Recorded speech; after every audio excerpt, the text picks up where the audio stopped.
गण गण गणात बोते, गण गण गणात बोते, गण गण गणात बोते, गण गण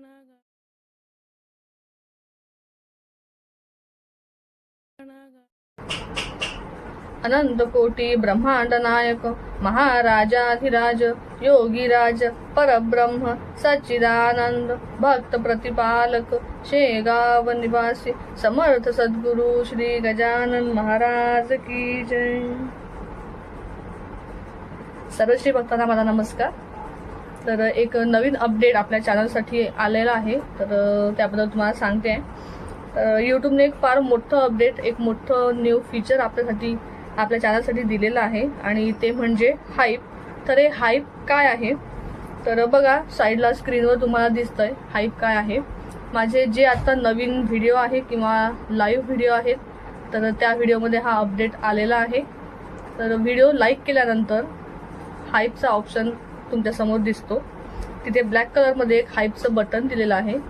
त्या बटनवर क्लिक करून एक नवीन इंटरफेस ओपन होतो, त्यामध्ये परत खाली एकदा हाईप केलं तर आपल्या व्हिडिओला काही पॉईंट्स मिळतात। तर हे पॉईंट्स देण्यासाठी व्ह्यूअर्सला म्हणजे तुम्हा सर्व श्री भक्तांना कुठलेही पैसे लागणार नाही आहेत, कुठलेही चार्जेस तुम्हाला लागणार नाही आहेत। तर याचा फायदा इतकाच की तुम्ही जे पॉईंट्स मला किंवा माझ्या चॅनलला देणार आहात, व्हिडिओला देणार आहात, त्याचा फायदा इतका की ज्या व्हिडिओला जास्तीत जास्त पॉईंट्स मिळतील तो व्हिडिओ यूट्यूब जास्तीत जास्त लोकांपर्यंत पोहोचवेल, म्हणजे आपला व्हिडिओ जास्तीत जास्त व्हायरल होईल। जितके पॉईंट्स जास्त तितका व्हिडिओ हा जास्तीत जास्त लोकांपर्यंत पोहोचणार आहे।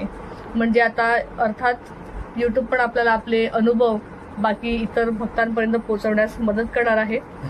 तर आशा व्यक्त करते सर्व श्री भक्त सहकार्य करतील आणि आणखी एक आठवड्यातून एक व्यक्ती म्हणजे एक श्री भक्त किंवा एक व्ह्यूअर हा एका चॅनलला 3दाच हाईप करू शकतो आणि आपल्या चॅनलवर आठवड्यातून एकच व्हिडिओ येत असतो। तर एकाच व्हिडिओला तुम्ही पुन्हा हाईप करू शकता, 2दा किंवा 3दा हाईप करू शकता, जेणेकरून आपले पॉईंट्स वाढतील। तर सर्वांनी व्हिडिओला लाईक करा। लाईक केल्यानंतर हाईपचा ऑप्शन ओपन होतो, हाईपचा ऑप्शन ओपन झाल्यानंतर खाली पॉईंट्स येतात, ते पॉईंट्स आपल्या चॅनलला देण्याचा पुरेपूर प्रयत्न करा। त्याला काही 2 सेकंद लागतील, फार वेळ लागणार नाही, पण यातून तुमचं खूप मोठं सहकार्य मला लाभणार आहे।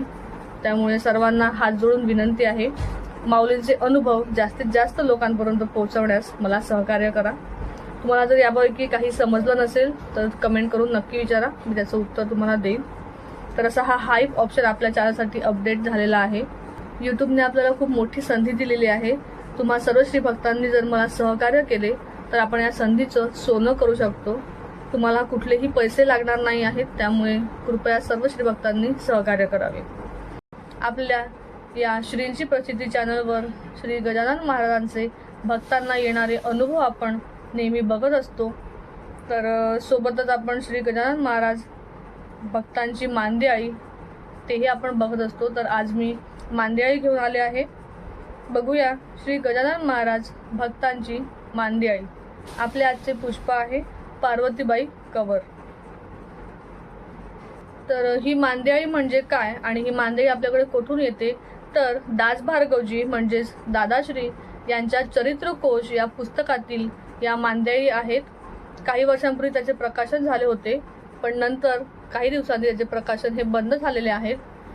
तर त्या चरित्रकोश पुस्तकातील ह्या मांदियाळी हे जे पुष्प आहेत हे सर्व श्री भक्तांपर्यंत पोहोचावे अशी दादाश्रींची इच्छा होती आणि त्यासाठी मला त्यांनी निवडले, त्याबद्दल त्यांचे खूप खूप आभार। त्यांच्या परवानगीनेच मी या मांदियाळी आपल्या चॅनलवर प्रसारित करीत आहे। तर दासभार्गवजीबद्दल थोडंसं बघूया। दासभार्गवजी म्हणजे एक ऋषितुल्य व्यक्तिमत्व आणि अतिशय प्रतिभावंत लेखक। श्री गजानन महाराजांच्या तत्वांवर चालणे हाच त्यांच्या जीवनाचा ध्यास आहे। ज्ञानात्मक भक्ती हाच त्यांच्या आचरणशैलीचा आणि विचारप्रणालीचा गाभा आहे। सद्गुरू गजानन महाराजांनी दादाश्रींना माझे सुदामे काय वाऱ्यावर सोडतोस असा संकेत दिला व त्यानुसार आजपर्यंत सद्गुरूंच्या अप्रकाशित राहिलेल्या लीला शोधून काढण्याचे कठीण कार्य दादाश्रींनी केले। आणि त्यानंतर चरित्रकोश या पुस्तकाची त्यांनी रचना केली. दादाश्री यांचे श्री गजानन महाराज चरित्रकोश या पुस्तकाचे लेखन म्हणजे श्री दास भार्गवांच्या हृदयातील सद्गुरूविषयीच्या भक्तीचे, प्रेमाचे व निष्ठेचे यथार्थ दर्शन होय. चरित्रकोश लेखन हे शास्त्रशुद्ध सत्य व आध्यात्मक पातळीवर रचले गेले आहे. तर बघूया आपल्या चरित्रकोश या पुस्तकातील एक मांदियाळी आणि आपले आजचे पुष्प आहे पार्वतीबाई कंवर.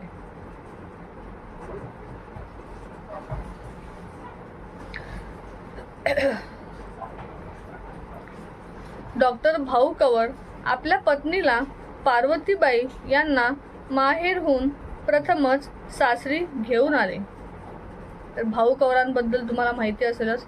अध्याय 16 मध्ये भाऊ कंवर आपल्या माऊलींसाठी चून भाकरी, पिठलं भाकरी घेऊन जातात आणि माऊली त्यांच्या नैवेद्यासाठी वाट बघत असतात. आणि तर त्याच भाऊ कंवरांच्या पत्नीबद्दलची आजची ही मांदियाळी आहे. भाऊ कंवर आपल्या पत्नीला पार्वतीबाई यांना माहेरहून प्रथमच सासरी घेऊन आले. त्यावेळी त्यांना सोबत घेऊन गजानन महाराजांच्या दर्शनाला शेगावला आले. त्यावेळी महाराजांचे वास्तव्य जुन्या मठात होते. पार्वतीबाई आणि डॉक्टर कंवर मठात आले तेव्हा माऊलींनी सुखलालाच्या द्वारगाईला शांत करण्याचा चमत्कार केला. माऊलींची ही लीला पार्वतीबाईंनी प्रत्यक्ष बघितली आणि प्रथम दर्शनाप्रसंगीच त्यांनी महाराज अवतारी संत आहेत हे जाणले. त्यांचे डॉक्टरांसोबत येथे वारंवार येणे होत असे. त्या आणि डॉक्टर कंवर मठात राहून माऊलींची सेवा करीत असत. त्यांनी माऊलींच्या अनेक लीला, अनेक चमत्कार बघितले. पतींच्या हातचा स्वयंपाक महाराज आवडीने सेवन करीत असत. डॉक्टर कंवर शेगावला भंडारा करीत असत. असाच शेगावी मुक्काम करणे आणि भंडारा घालणे असा कार्यक्रम ठरला होता. हा भंडारा दरवर्षी मोठाच होत असे. मकर संक्रांतीच्या दिवशी भंडाऱ्याची सर्व तयारी झाली. सकाळी लवकरच स्वयंपाक तयार करण्यात आला. त्या दिवशी 11 वाजता सूर्यग्रहण लागणार होते. त्यानुसार सर्व स्वयंपाक तयार झाला. माऊलींचे नैवेद्याचे ताट तयार करून माऊलींनी प्रथम नैवेद्य ग्रहण करावा अशी डॉक्टरांनी माऊलींना प्रार्थना केली. पण महाराज काही केल्या नैवेद्य ग्रहण करीत नव्हते. माऊलींनी प्रसाद घेतल्याशिवाय पंगत बसणार नव्हती. डॉक्टरांची चांगलीच पंचायत झाली. महाराज जोपर्यंत प्रसाद घेत नाहीत तोपर्यंत कोण बरे प्रसाद ग्रहण करणार. महाराज काही केल्या ऐकेनात. डॉक्टर आणि पार्वतीबाई दोघेही वारंवार त्यांना विनंती करीत होते पण काही उपयोग होईना. अखेर 11 वाजले. सूर्यग्रहण लागले. तोच महाराज आपल्या पलंगावरून उठले आणि पात्रावर येऊन बसले. डॉक्टर कंवरांकडे महाराजांनी लिंबाची फोड मागितली. पार्वतीबाई गरोदर असल्याने त्या लिंबाची फोड कापत होत्या. माऊलींनी अंतर्मनाने हे जाणले आणि डॉक्टरांच्या पत्नीने कापलेलीच लिंबाची फोड पाहिजे असा हट्ट धरून बसले. ग्रहणाच्या काळात पार्वतीबाईंनी लिंबू कापल्यास पोटातील गर्भावर वाईट परिणाम होईल असा पार्वतीबाईंचा समज होता. महाराज सुद्धा एखाद्या भक्ताची परीक्षा कशी घेतात याचा हा उत्तम दाखला म्हणता येईल. भौतिकतेचा विचार श्रेष्ठ की भगवंताचा विचार श्रेष्ठ? हा महत्त्वाचा प्रश्न आहे. कसलाही विचार न करता, कुठलेही दुःख शंका कुशंका न काढता पार्वतीबाईंनी पटकन लिंबू कापून माऊलींच्या पानावर वाढले. माऊलींनी मनोमन स्मित केले. खरोखरच आज एक भक्त जिंकला. भक्ती श्रेष्ठ ठरली. भगवंतावर जीव ओवाळून टाकावा लागतो, मग त्या भक्तीपुढे सर्व गौण असते. माऊलींनी जेवण केले. त्यानंतर सर्वजण भंडाऱ्याच्या प्रसादाने तृप्त झाले. पुढे पार्वतीबाई बाळंत झाल्या आणि त्यांना मुलगी झाली. मात्र ग्रहणात लिंबाची फोड कापल्याने या मुलीवर काहीही परिणाम झाला नाही. ही मुलगी म्हणजे सौ ताई पंडित. त्यापुढे त्या प्रसिद्ध कीर्तनकार झाल्या. हा सगळा सद्गुरु कृपेचा प्रताप म्हणावा. माऊलींच्या निष्ठावंत भक्तांमध्ये पार्वतीबाईंची आता गणना होते. त्यांच्याकडे फार मोठी त्यागबुद्धी आणि खरी समर्पणात्मक भक्ती होती. पुढे पार्वतीबाईंनी वृद्धापकाळाने नागपूर येथे देह ठेवला.